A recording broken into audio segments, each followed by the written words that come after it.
বিদেশি অপারেটর পরিচালিত পতেঙ্গা কন্টেইনার টার্মিনালে পণ্য খালাসে ভোগান্তির অভিযোগ, বন্দর ব্যবহারে বিমুখ ব্যবসায়ীরা। এক্সপোর্ট ওরিয়েন্টেড ইন্ডাস্ট্রি যেটা আছে, বিশেষ করে গার্মেন্ট ইন্ডাস্ট্রি, আমরা খুব বেশি সাফার করতেছি এটা নিয়ে। দেশের সব প্রকৌশল বিশ্ববিদ্যালয় কমপ্লিট শাটডাউন চলছে, শিক্ষার্থীদের ক্লাস পরীক্ষা বর্জন, জনদুর্ভোগ এড়িয়ে আন্দোলন করার ঘোষণা।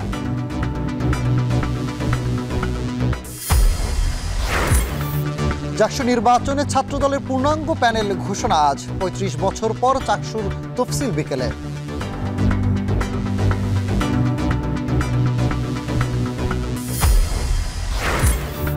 কয়েক দফায় প্রকল্পের মেয়াদ বাড়িয়েও শেষ হচ্ছে না মৌলভীবাজারের বেড়ি বাঁধের কাজ, ভাঙন আতঙ্কে মনো ধলাই নদী পারের বাসিন্দাদের। আমরা ঘরবাড়ি তো বিলীন হয়ে গেছি নদীতে। মানুষ যে আশঙ্কার মধ্যে আছে সেই আশঙ্কা থেকে মানুষকে মুক্ত করার জন্য আজকে প্রশাসনের কাছে আমরা জোর দাবি জানাচ্ছি। এবং নির্মাণের ৪ দশকে উন্নয়নের ছোঁয়া লাগেনি জামালপুরের আন্তজেলা বাস টার্মিনালে, নোংরা আর জরাজীর্ণ পরিবেশে বাড়ছে ভোগান্তি। সময় কোনো ব্যবস্থা নাই, এখানে বৃষ্টির সময় আসলে দুনিয়ার কয়েক কাদা পাড়াতে হয়। দফায় দফায় তাদের সঙ্গে মিটিং করেছি, কিন্তু এর কোনো প্রতিফলন আমরা এখন পর্যন্ত পাইনি।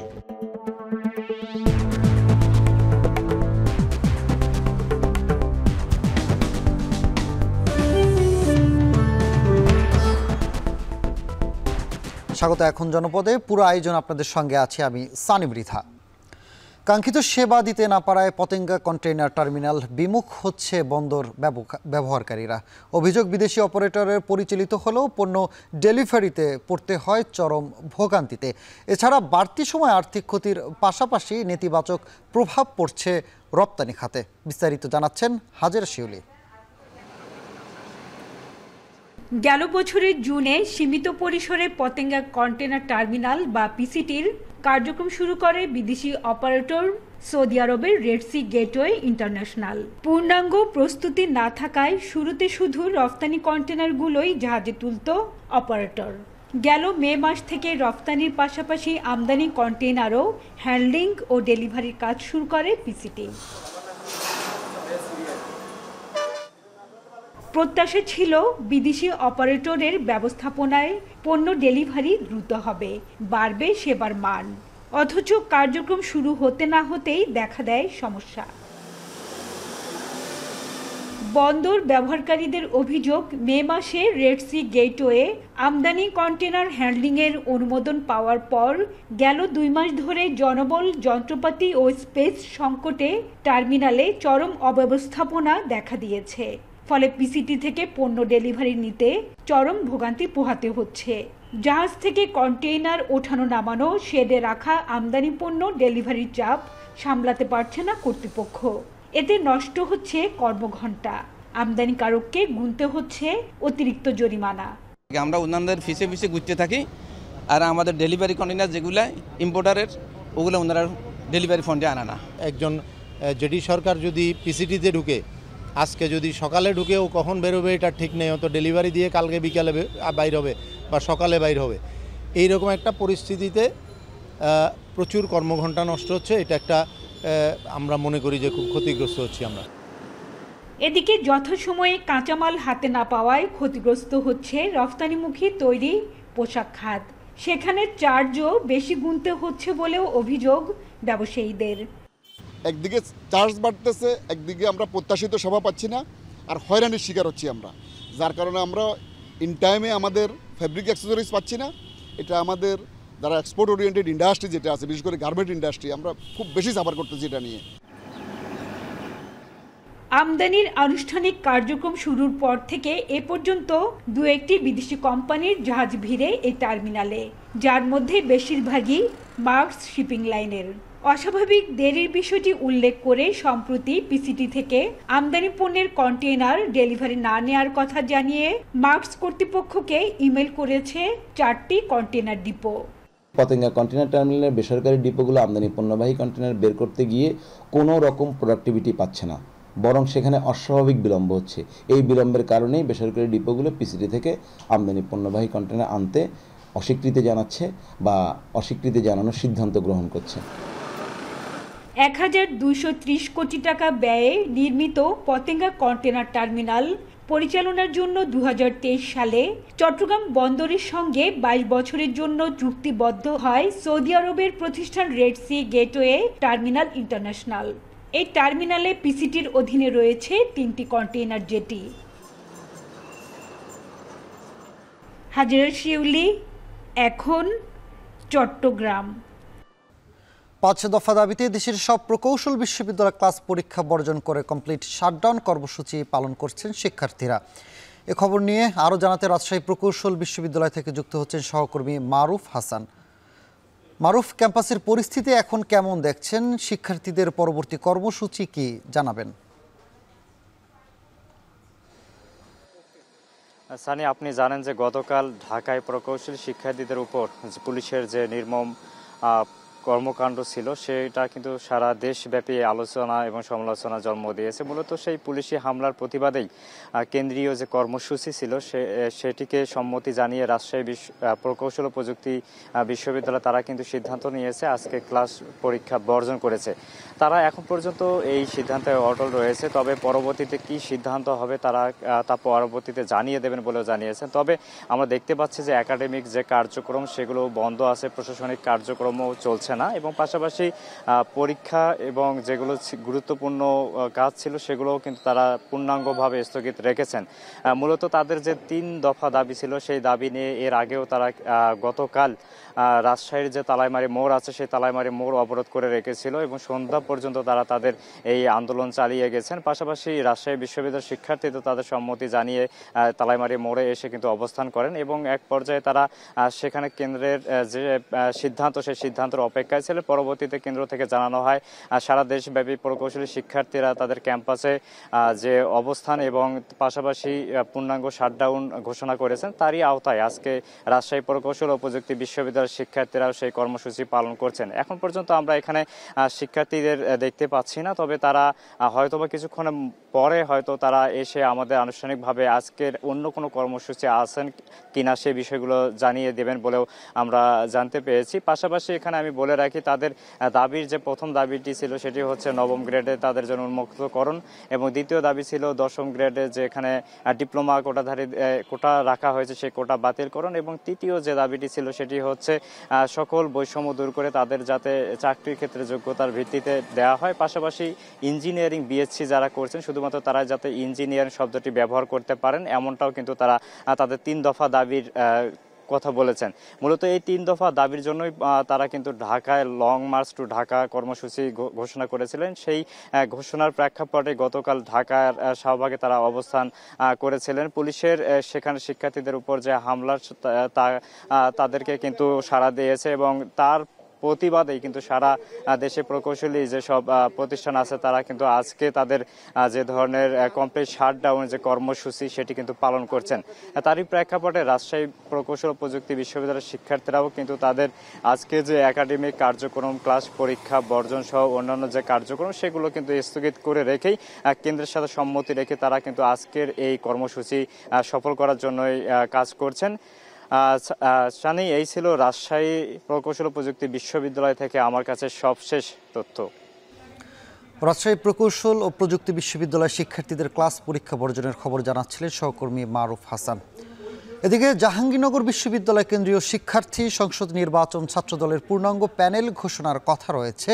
এছাড়াও মনোনয়নপত্র প্রত্যাহারের শেষ দিন আজ। এ নিয়ে বিস্তারিত জানাতে জাহাঙ্গীরনগর বিশ্ববিদ্যালয় থেকে যুক্ত হচ্ছেন হুমায়ুন কবির।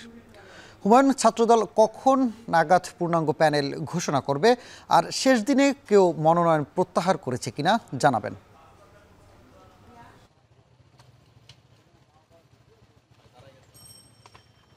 সানি, দুপুর বেলা 12:30টার মধ্যেই 12টা থেকে 12:30টার মধ্যে ছাত্রদলের পূর্ণাঙ্গ প্যানেল ঘোষণা করার কথা রয়েছে। এর আগে কিন্তু আমরা দেখেছি ছাত্র শিবির পূর্ণাঙ্গ প্যানেল ঘোষণা করেছে এবং বাকশাসও কিন্তু পূর্ণাঙ্গ প্যানেল ঘোষণা করেছে, এবং এছাড়া কিন্তু স্বতন্ত্র একাধিক প্যানেল হওয়ার কথা রয়েছে, তারা কেউ কিন্তু এখনো পর্যন্ত কোনো প্যানেল ঘোষণা করেননি।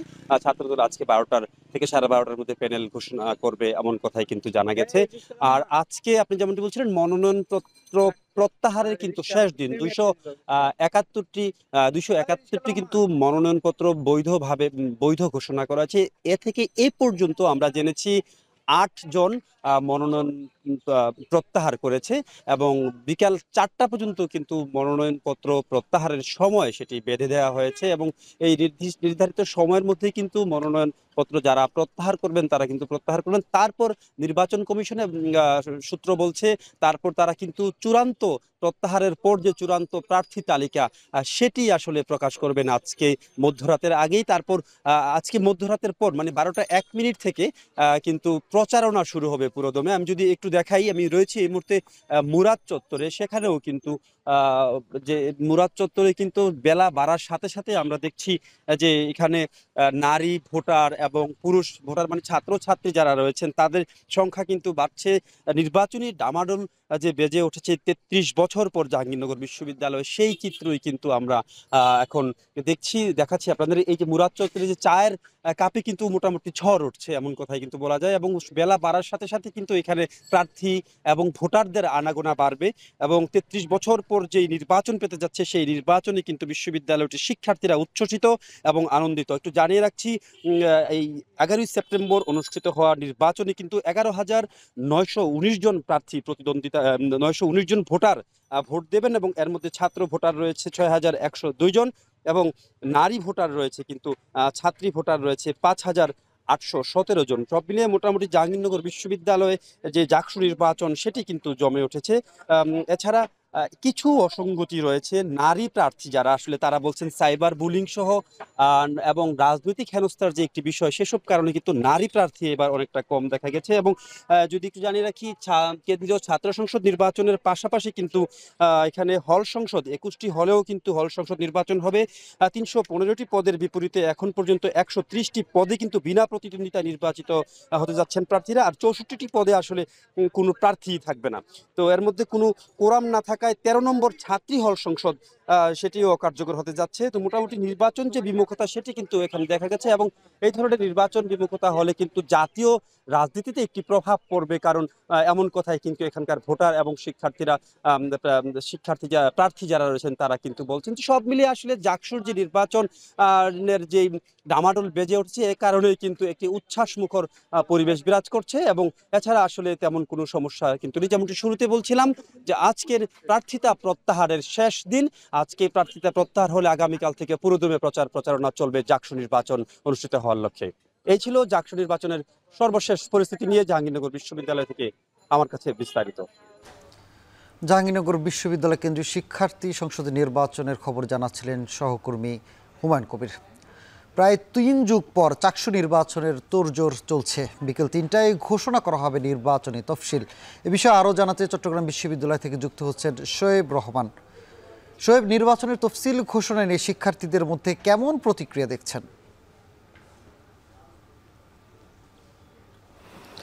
সানি, প্রায় 3 যুগ পর আপনি যেটি বলছিলেন যে 3 যুগ পর চট্টগ্রাম বিশ্ববিদ্যালয় কেন্দ্রীয় ছাত্র সংসদ নির্বাচন অনুষ্ঠানের উদ্যোগ নিয়েছে প্রশাসন এবং আর মাত্র কয়েক ঘন্টা এরপরে সেই বহুল কাঙ্ক্ষিত নির্বাচনী তফসিল ঘোষণা করা হবে এই সমাজবিজ্ঞান অডিটোরিয়ামে।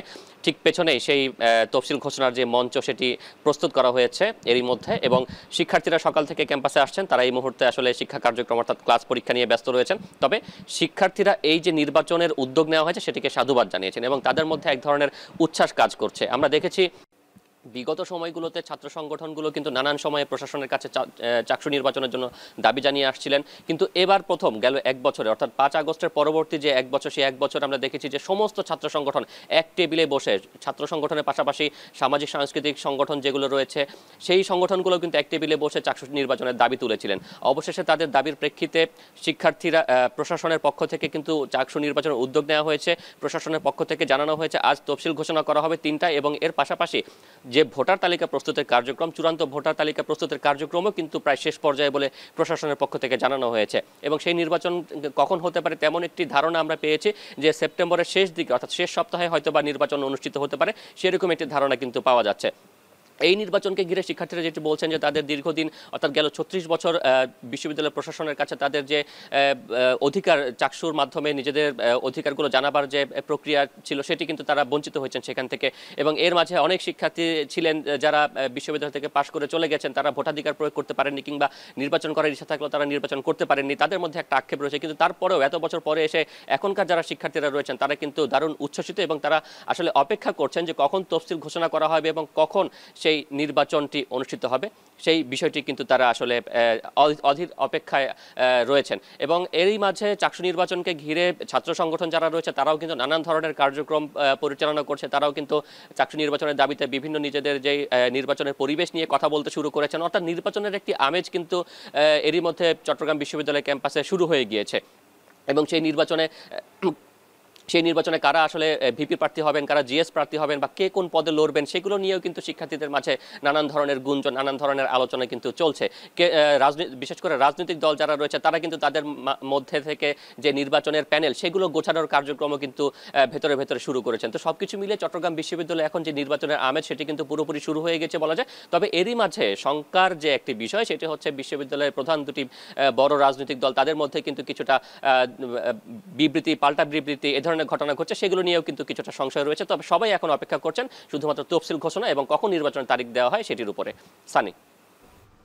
চট্টগ্রাম বিশ্ববিদ্যালয় কেন্দ্রীয় শিক্ষার্থী সংসদের খবর জানাচ্ছিলেন সহকর্মী শোয়েব রহমান। বরিশাল নার্সিং কলেজের ৩ শিক্ষককে অপসারণ সহ ২ দফা দাবিতে ক্লাস পরীক্ষা বর্জন করে অবস্থান কর্মসূচি পালন করছে শিক্ষার্থীরা।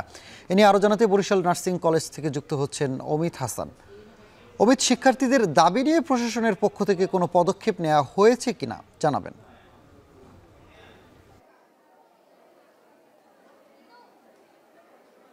সানি, একটু জানিয়ে রাখি, আজ পঞ্চম দিনের মতো বরিশাল নার্সিং কলেজের শিক্ষার্থীরা বিভিন্ন ধরনের কর্মসূচি পালন করছে ৩ শিক্ষকের অপসারণের দাবিতে। একটু জানিয়ে রাখি, গত ৬ মে তাদের একটি আন্দোলন হচ্ছিল, শাটডাউন কর্মসূচি। সেই কর্মসূচিতে বাইরের যারা লোকজন নিয়ে আসলে হামলা করা হয় এটি তারা শিক্ষার্থীরা অভিযোগ করছেন। এবং এই যে হামলার ঘটনায় আসলে তাদের মধ্যে শিক্ষকদের একটি মদত ছিল বলেও তারা অভিযোগ করছেন। এবং তারই প্রেক্ষিতে কিন্তু গত 5 দিন ধরে এই যে বরিশাল নার্সিং কলেজের শিক্ষার্থীরা এই কর্মসূচি পালন করছেন। এবং আজকে কিন্তু তারা একটি কর্মসূচি হাতে নিয়েছেন যে 3 শিক্ষকের অপসারণের দাবি করেছেন। সেই 3 শিক্ষকের কুশপুতলিকায় আগুন দাহ করেন তারা। এবং এছাড়াও তারা 2 দিন ধরেই নানা কর্মসূচি পালন করছে।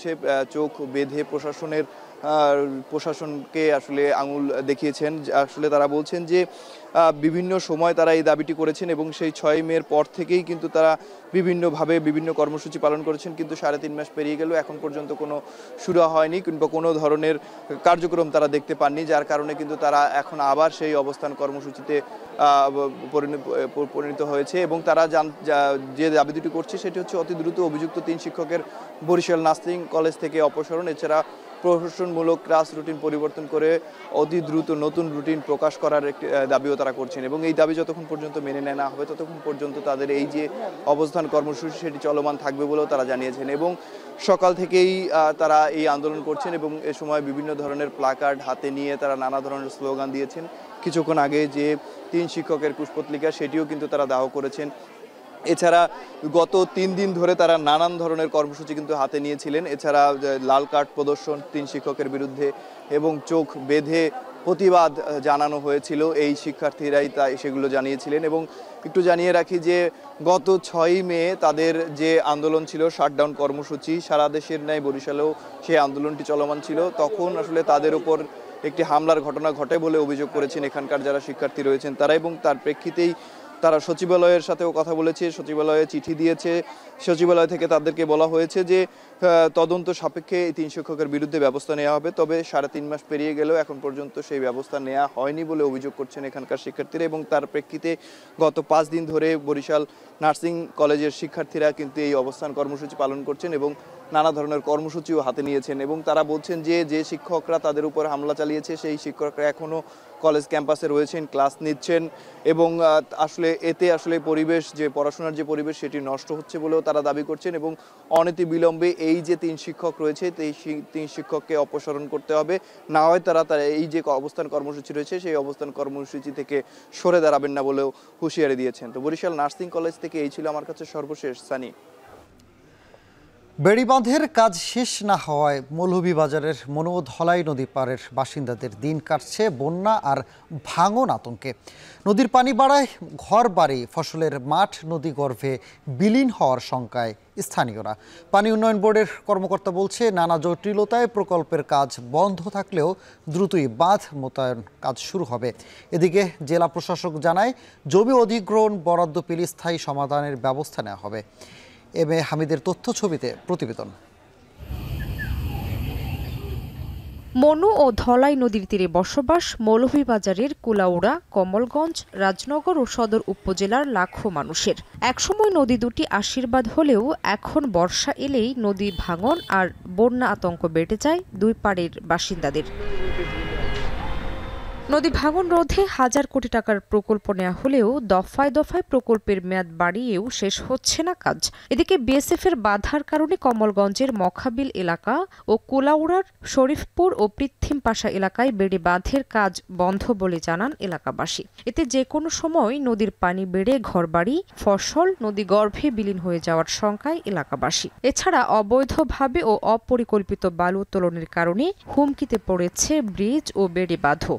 উত্তোলনের কারণে নিচের দিকে যে বালুর যে খনিটা এই খনিটা কিন্তু না, এর কারণে এই ব্রিজটা ধসে পড়ে। মা বাচ্চা খাচ্চা গরু বাছুর নিয়ে আমরা খুব অসহায় হইয়া পড়ি। আমরা ঘর বাড়ি তো বিলীন হয়ে গেছি নদীতে। ধলাই নদীর বাঁধের কারণে আমাদের 3টা পরিবার এখন বর্তমানে এখান থেকে ঘর বাড়ি বন্ধ করিয়া অন্য জায়গায় তারা আশ্রয় নিছে। বিএসএফ এর বাধার কারণে কাজ হচ্ছে না। আমরা প্রশাসনের কাছে দাবি জানাচ্ছি, অনতিবিলম্বে সেটা সমাধান করে কাজ করে এই এলাকার জনগণের জানমালের নিরাপত্তা এবং মানুষ যে আশঙ্কার মধ্যে আছে সেই আশঙ্কা থেকে মানুষকে মুক্ত করার জন্য আজকে প্রশাসনের কাছে আমরা জোর দাবি জানাচ্ছি। পানি উন্নয়ন বোর্ডের কর্মকর্তা জানান, বিভিন্ন জটিলতার কারণে প্রকল্পের কাজ বন্ধ থাকলেও দ্রুতই বাঁধ মেরামতে কাজ শুরু হবে। আর জেলা প্রশাসক জানান, অধিগ্রহণের টাকা বরাদ্দ পেলেই সমস্যা সমাধানে স্থায়ী ব্যবস্থা নেওয়া হবে। আমাদের কাজ সব জায়গায় আমরা কাজ করে রাখছি, ইনশাআল্লাহ আশা করা যায়। আর শীঘ্র যে বিষয়টা সেটা হলো আমাদের প্রজেক্টের আওতায় না, ওটা হলো আমরা মেরামতের খাতের আন্ডারে আমরা অনেক আগে চেষ্টা করছি বন্ধ করা, কিন্তু বাট বিএসএফ বাধার কারণে আমরা করতে পারিনি। তো আমরা আবার উদ্যোগ নিয়েছি, হয়তো শীঘ্রই আমরা কাজটা শুরু করতে পারবো। ওই জায়গায় রাজনগর উপজেলায় আমাদের এলএকেসের পেমেন্টটা চলমান আছে। আমরা প্রতি সপ্তাহে আমরা পেমেন্ট দিয়ে দিচ্ছি। আমাদের যে লোক বল যে সংকট যেটা আছে, আমাদের সার্ভেয়ারের সংকট আছে, আমাদের ল্যান্ড অ্যাকুইজিশন অফিসার সহ এডিসি রেভিনিউ এবং তার স্টাফরা যেটা আছে তারা দিনরাত পরিশ্রম করতেছেন। ভারতের ত্রিপুরা থেকে মনু ও ধলাই নদী প্রবাহিত হয়ে মিলিত হয়েছে মৌলভীবাজারের কুশিয়ারা নদীতে। বর্ষাকালে উজানের পাহাড়ি ঢল আর অবিরাম বৃষ্টিতে নদীর পানি বেড়ে যায় কয়েক গুণ। মনু নদীতে প্রায় 27টি ও ধলাই নদীতে প্রায় 15টি স্থান রয়েছে ঝুঁকিপূর্ণ। এসব স্থান মেরামতে দ্রুত উদ্যোগ নেয়ার দাবি স্থানীয়দের। এখন মৌলভীবাজার। নির্মাণের পর কেটে গেছে 4 দশকের বেশি সময়, অথচ জামালপুর শহরের একমাত্র আন্তজেলা বাস টার্মিনালে লাগেনি উন্নয়নের ছোঁয়া। ভবনের ছাদ ভেঙে বেরিয়েছে রড আর খসে পড়ছে পলেস্তারা। দিনে দিনে টার্মিনাল এলাকা পরিণত হয়েছে নোংরা, জরাজীর্ণ ও পরিত্যক্ত স্থানে। টার্মিনাল উন্নয়নে দীর্ঘদিন ধরে দাবি ও আন্দোলনেও মেলেনি সুফল। তবে জেলা পরিষদের দাবি, অবকাঠামো উন্নয়নে নেওয়া হয়েছে মাস্টার প্ল্যান।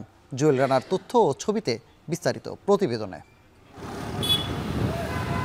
জামালপুরের সঙ্গে দেশের সড়ক যোগাযোগ নিশ্চিতে জেলা পরিষদের উদ্যোগে 1983 সালে শহরের দড়িপাড়া এলাকায় বাস টার্মিনাল নির্মাণ করা হয়। এখান থেকে ঢাকা, চট্টগ্রাম, সিলেট ও বগুড়া সহ 10 থেকে 12টি রুটে দিনে প্রায় 3 থেকে 4 হাজার যাত্রী চলাচল করেন। জামালপুর থেকে সারা দেশের সঙ্গে সড়ক যোগাযোগে গুরুত্বপূর্ণ ভূমিকা রাখা টার্মিনালের এখন জীর্ণ দশা। নির্মাণের পর গেল 43 বছরে লাগেনি উন্নয়নের ছোঁয়া। দীর্ঘদিন সংস্কার না হওয়ায় খসে পড়ছে পলেস্তারা, ছাদ ভেঙে বেরিয়ে এসেছে রড। ড্রেনেজ ব্যবস্থা না থাকায় সামান্য বৃষ্টিতেই তৈরি হচ্ছে জলাবদ্ধতা। দিনে দিনে টার্মিনালটি পরিণত হয়েছে নোংরা ও জরাজীর্ণ স্থানে। টাঙ্গাইল বাস স্ট্যান্ডটা এটা মূলত বাস স্ট্যান্ডের জায়গায় বাস স্ট্যান্ড নাই, এটা হলো রাস্তার ভিতরে বাস স্ট্যান্ডটা। আমাদের আসলে ঝুঁকি হয়, বা রাস্তার ভিতরে গাড়িতে ওঠা এটা ঝুঁকিপূর্ণ হয়। সময় কোনো ব্যবস্থা নাই। এখানে বৃষ্টির সময় আসলে দুনিয়ার প্রেক্ষাতা পারাতে হয়। জামালপুর জেলায় বাস স্ট্যান্ডের জিরো অবস্থায় মানে কোনো উন্নতি না থাকায় আমাদের বাস আজ রাস্তায় দাঁড়িয়ে আমাদের উঠতে হচ্ছে। টার্মিনালে বিপুল সংখ্যক চালক ও শ্রমিক কাজ করলেও তাদের বিশ্রামের জন্য নেই কোনো স্থান, এমনকি যাত্রীদের জন্য নেই ছাউনি ও ভালো মানের শৌচাগারের ব্যবস্থা। এতে দুর্ভোগে পড়তে হয় টার্মিনাল ব্যবহারকারীদের। পুরনো টার্মিনাল ভবনেই জীবনের ঝুঁকি নিয়ে কাজ করেন পরিবহন সংশ্লিষ্টরা। চাকা পাঞ্চার হয়ে গেলে যে একটা ঝক উঠায় যে চাকাটা চেঞ্জ করব, সেটা করার মতো স্ট্যান্ডে কোনো জায়গা নেই। বর্তমান টার্মিনাল খুবই দুর্ভোগে আছে।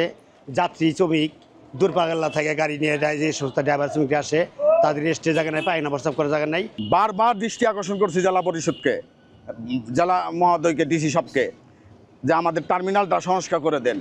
জেলা বাস মালিক সমিতির নেতারা জানান, পুরনো ভবন সংস্কারে দীর্ঘদিন ধরেই জেলা প্রশাসনের কাছে দাবি জানিয়ে আসছেন তারা। আধুনিক টার্মিনালের দাবিতে সড়ক অবরোধ করে আন্দোলনের ঘটনাও আছে। তবে টার্মিনালের উন্নয়নে মিলেছে শুধু আশ্বাসের পর আশ্বাস। জেলা প্রশাসক এবং ডিসি মহোদয়ের কাছে আমরা লিখিতভাবে আবেদন করেছি, আমরা মৌখিকভাবে আবেদন করেছি এবং আমরা দফায় দফায় তাদের সঙ্গে মিটিং করেছি, কিন্তু এর কোনো প্রতিফলন আমরা এখন পর্যন্ত পাইনি। তবে জেলা পরিষদের দাবি, কেন্দ্রীয় বাস টার্মিনালের অবকাঠামো উন্নয়নে 24 কোটি টাকার মাস্টার প্ল্যান নেওয়া হয়েছে, যার কাজ শীঘ্রই শুরু হবে। 24-25 অর্থ বছরের আমাদের যে বরাদ্দ আছে, সেই এডিপির যে বরাদ্দ, সেখান থেকে আমরা প্রথম দফায় 80 লক্ষ, পরে 60 লক্ষ, মানে 1,40,00,000 টাকার একটা প্রকল্প নিয়েছি, যেটার মধ্যে আমরা প্রাথমিকভাবে আমরা প্ল্যাটফর্ম করে দিব। জেলার একমাত্র বাস টার্মিনালটি দ্রুত ব্যবহার উপযোগী ও আধুনিকায়নে প্রশাসনের দ্রুত কার্যকর পদক্ষেপের অপেক্ষা সবার। এখন জামালপুর। সিরাজগঞ্জ শহরে চুরি, ছিনতাই সহ নানা অপরাধমূলক ঘটনা বেড়েই চলছে।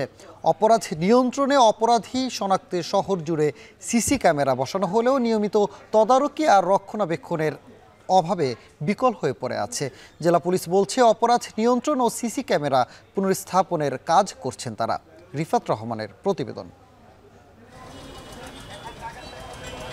যমুনা নদীর তীর ঘেঁষা শহর সিরাজগঞ্জ। প্রতিদিনই নানা প্রয়োজনে বিভিন্ন উপজেলা আর গ্রাম থেকে শহরে আসেন শত শত মানুষ।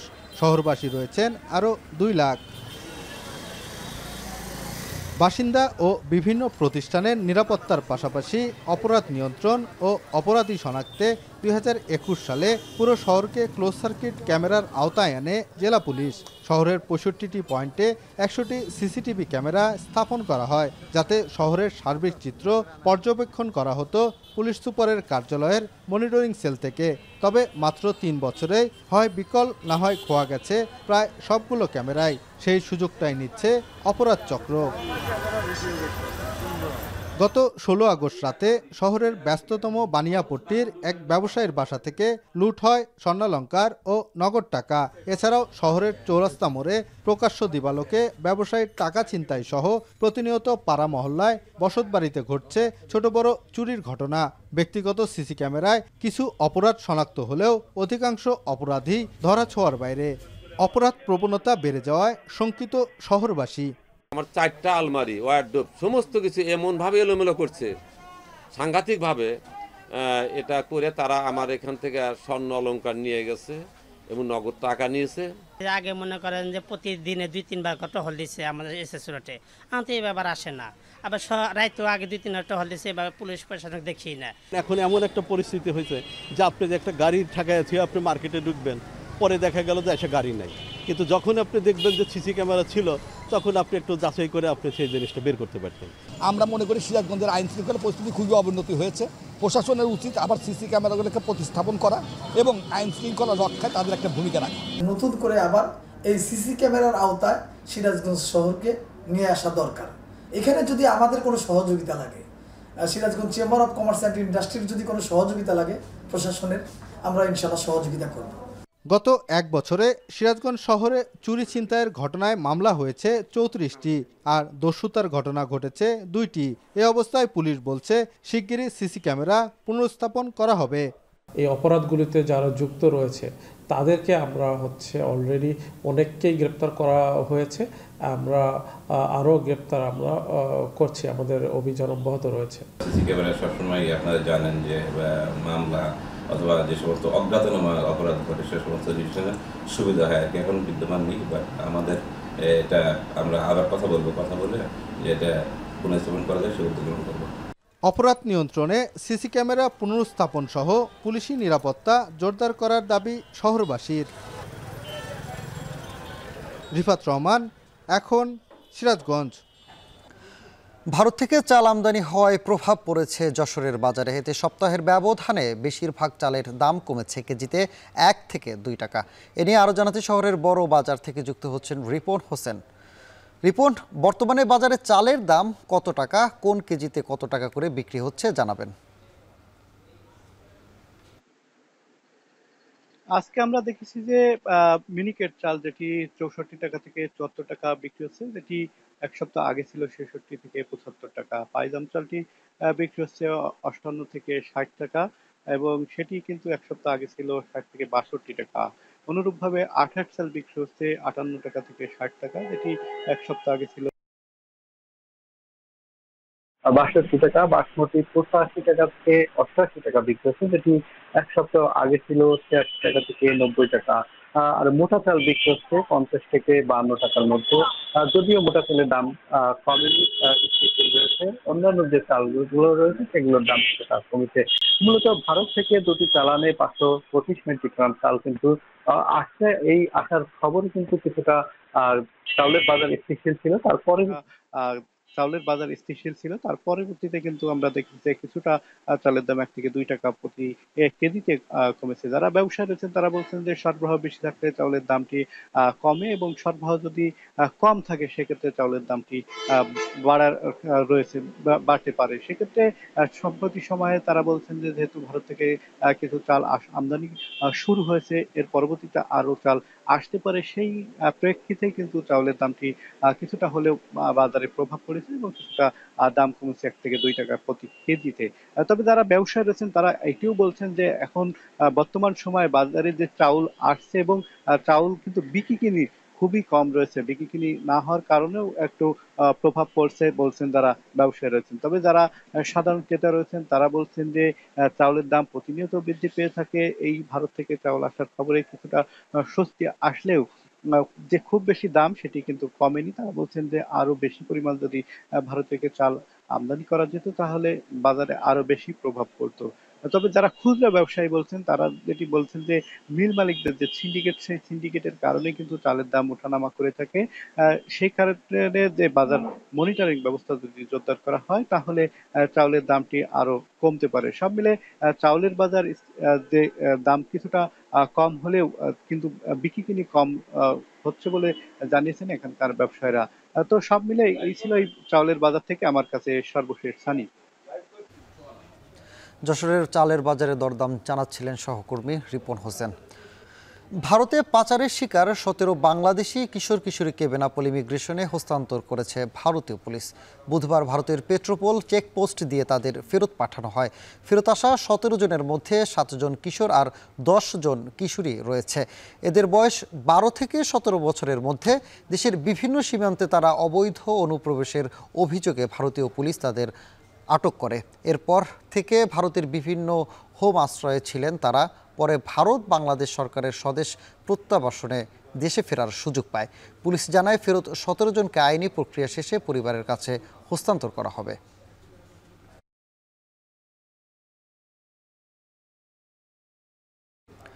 ফেনী সদর উপজেলার তিমুহনী এলাকায় 6 বছরের বয়সী এক শিশুকে ধর্ষণের পর হত্যার অভিযোগ উঠেছে। পুলিশ জানায় বুধবার সকাল থেকে নিখোঁজ ছিল শিশুটি। খোঁজাখুঁজির এক পর্যায়ে রাতে বাড়ির পাশের একটি ইট ভাটার ট্যাঙ্কের ভিতর থেকে তার মরদেহ উদ্ধার করা হয়। এই ঘটনায় জড়িত সন্দেহে ইটভাটা এক শ্রমিককে আটক করা হয়েছে। হত্যাকাণ্ডের তদন্তে কাজ করছে পুলিশ।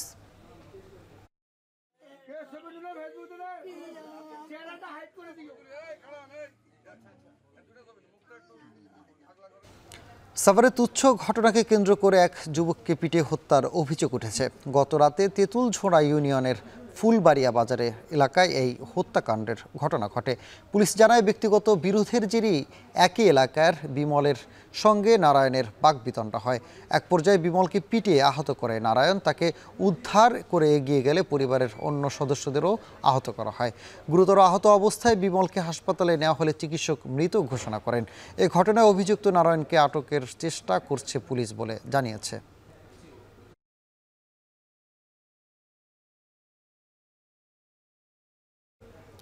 চট্টগ্রামের রাঙ্গুনিয়ায় অন্যতম শীর্ষ সন্ত্রাসী রুবেলকে কুপিয়ে হত্যা করেছে দুর্বৃত্তরা। খবর পেয়ে বৃহস্পতিবার সকালে ক্ষতবিক্ষত বড় দেহ উদ্ধার করেছে পুলিশ জানায় বুধবার রাতে রাজারহাট খুরশিয়া ইকো পার্কে তাকে হত্যা করা হয়। নিহত রুবেল রাঙ্গুনিয়ায় হত্যা, চাঁদাবাজি সহ 5 থেকে 6টি মামলার আসামি ছিলেন। এছাড়া এলাকায় একটি সন্ত্রাসী গ্রুপের নেতৃত্বেও ছিলেন বলেও অভিযোগ রয়েছে। পুলিশের ধারণা পূর্ব পরিকল্পিতভাবে তাকে হত্যা করেছে প্রতিপক্ষ দল।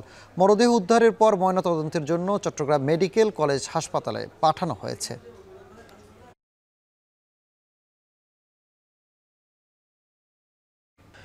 কুষ্টিয়ার মিরপুরের গোবিন্দগুনিয়া সুইচ গেটের 5 মিটার এলাকার সরকারি গাছ কেটে নেওয়া হয়েছে। গ্রামের মসজিদের নামে লাখ লাখ টাকার সরকারি গাছ কেটে নেওয়ার অভিযোগ উঠেছে এক বিএনপি নেতার বিরুদ্ধে। একদিন 2 দিন নয়, প্রায় 1 মাস ধরে রাতের আধারে সরকারি গাছ কেটে নিলেও কোনো ব্যবস্থা নেয়নি স্থানীয় প্রশাসন।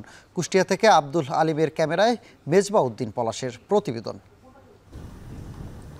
কুষ্টিয়ার মিরপুর উপজেলার গোবিন্দগুনিয়া স্লুইস গেট সংলগ্ন সরকারি গঙ্গা কপোতাক্ষ সেচ প্রকল্প ক্যানেল সড়কটি মাসখানেক আগেও ঘন সবুজে ঢাকা ছিল, কিন্তু এখন পড়ে আছে শুধু কাটা গাছের গোড়া আর কিছু ডালপালা। স্থানীয়দের অভিযোগ, ধুবইল ইউনিয়নের 9 নং ওয়ার্ড বিএনপির সভাপতি বাবু ও তার লোকজন গ্রামের মসজিদের নাম ব্যবহার করে লাখ লাখ টাকার গাছ কেটে উধাও করেছেন। রাস্তার পাশ দিয়ে সম্পূর্ণ গাছগুলো তারা এরকমভাবে কেটে নিয়ে চলে গেল। কাটছে গ্রামের নেতারা, যারা নেতা তারা এগুলা জিকে টিকে হাসে অনুমতি নিয়ে মসজিদের নামে লাগায়নি, এগুলা মসজিদের জন্যই যায়। এটার বিচার হোক, এটা মসজিদের জিনিস, গোরস্থান মসজিদের জিনিস, এটা আমরা বিচার চাই। জি, এটা তারা কেটে নিচ্ছে, আমাদের সামনেই কেটে নিচ্ছে, কিন্তু আমরা কিছু বলতে পারছি না। এদিকে গাছ কাটায় যেই মসজিদের নাম ব্যবহার করা হয়েছে সেটির সভাপতি জানালেন, মসজিদের নামে কেউ গাছ কাটার অনুমতি নেয়নি, এটি পুরোপুরি অবৈধ কাজ। মসজিদ কর্তৃপক্ষ নিজেরাই গাছ কাটার বিরুদ্ধে বলেও জানান তিনি। মসজিদ কমিটি এই গাছ কাটার বিষয়ে তারা মসজিদ কমিটিকে বলে নাই, মসজিদ কমিটিও এই বিষয়ে জানে না। তারা নিজেদের ইচ্ছামতো তারা কাটছে, আমরা দেখতে যাইনি কারা কাটছে। গাছগুলো কাটার কথা স্বীকার করে অভিযুক্ত বিএনপি নেতা বাবু জানান, মসজিদের উন্নয়ন ও লাশঘর নির্মাণের জন্যই গাছ কেটেছেন তিনি। গাছগুলো কাটা হচ্ছে যে মসজিদের কাজ করার জন্য, ঠিক আছে। এই গাছগুলো আমরাই তৈরি করেছি, এর সম্বন্ধে কেউ কোনোদিন বাধা দেয় না। এবারে কিন্তু বাধা আসছে। কেন বাধা আসছে? কেউ লোক মনে করছে যে এরা মারি ধরি খাচ্ছে, কিন্তু আমি তো মসজিদের কাজ করার জন্য এইগুলা করছি।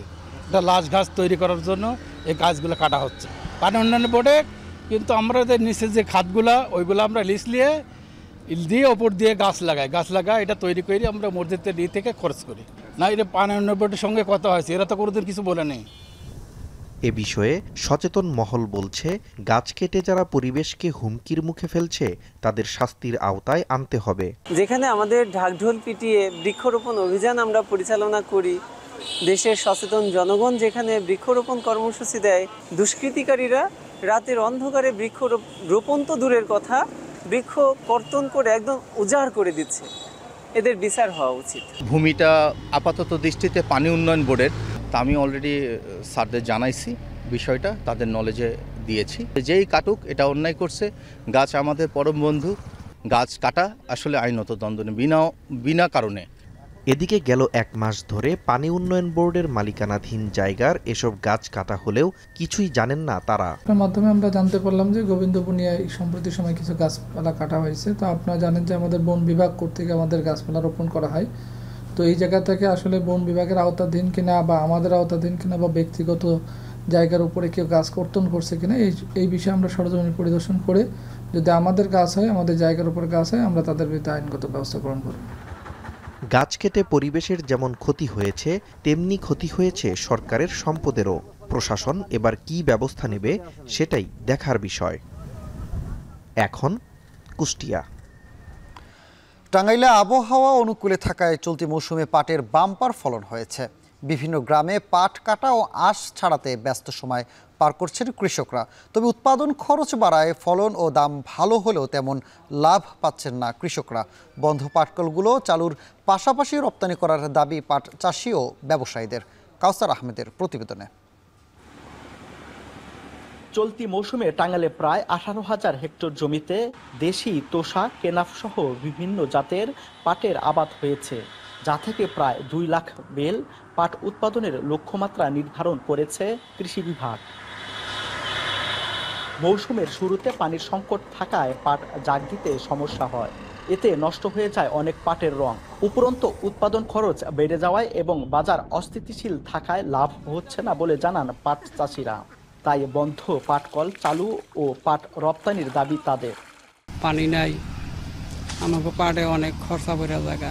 পাট ক্ষেত বুনি, কামলা খাড়াই, চাষাবাদ করি, কাঠি, দই করে পাটের জাগে দেই। পাটের দাম 4,000, 3,500 এইরকম পাটের দাম, কিন্তু কামলা খরচ যে খরচ হয় তাতে পোষায় না, আমাদের খুব কষ্টে আছি। নদী আছে ঠিকই, কিন্তু যে নদীতে যে পানি আছে এই জায়গায় চোখে কোনো পানি ঢুকতেইছে না। ব্যবসায়ীরা বলছেন বাজারে আকার ও মান ভেদে প্রতি মণ পাট 3,200 টাকা থেকে 4,200 টাকায় বিক্রি হচ্ছে।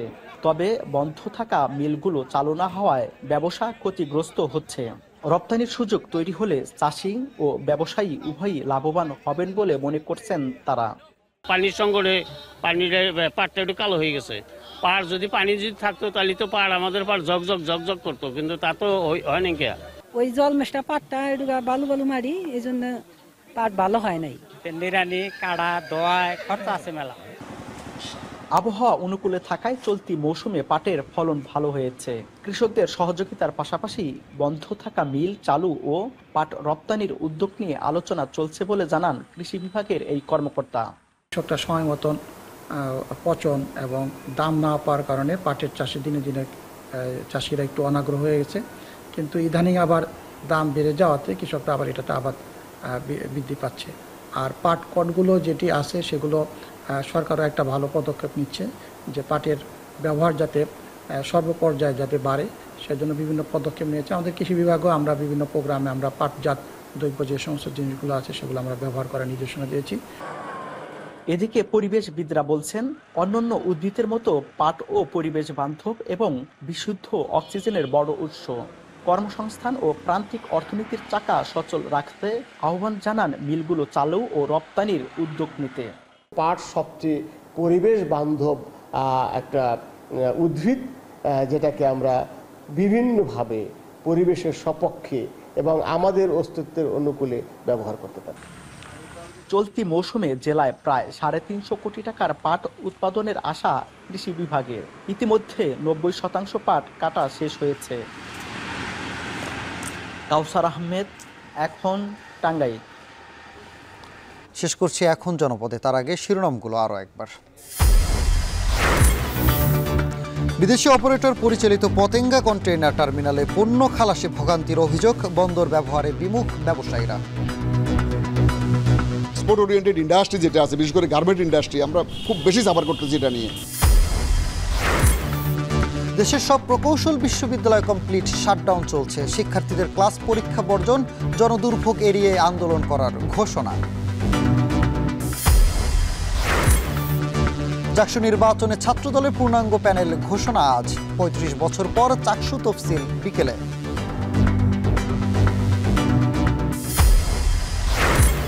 কয়েক দফায় প্রকল্পের মেয়াদ বাড়িয়েও শেষ হচ্ছে না মৌলভীবাজারের বেড়ি বাঁধের কাজ, ভাঙন আতঙ্কে মনু ও ধলাই নদী পারের বাসিন্দারা। আমরা ঘরবাড়ি তো বিলীন হয়ে গেছি নদীতে। মানুষ যে আশঙ্কার মধ্যে আছে সেই আশঙ্কা থেকে মানুষকে মুক্ত করার জন্য আজকে প্রশাসনের কাছে আমরা জোর দাবি জানাচ্ছি। এবং নির্মাণের 4 দশকে উন্নয়নের ছোঁয়া লাগেনি জামালপুরের আন্তজেলা বাস টার্মিনালে, নোংরা আর জরাজীর্ণ পরিবেশে বাড়ছে ভোগান্তি। ওয়াশরুমের কোনো ব্যবস্থা নাই, এখানে বৃষ্টির সময় আসলে দুনিয়ার কয়েক কাদা পারাতে হয়। দফায় দফায় তাদের সঙ্গে মিটিং করেছি, কিন্তু এর কোনো প্রতিফলন আমরা এখন পর্যন্ত পাইনি। এই ছিল এখন জনপদে। এখন টেলিভিশন ওয়েবসাইটে দেখতে ভিজিট করুন www.ekhon.tv এবং ফেসবুকে দেখতে ভিজিট করুন facebook.com/tv.ekhon এবং ইউটিউবে দেখতে ভিজিট করুন youtube.com/c/ekhon tv।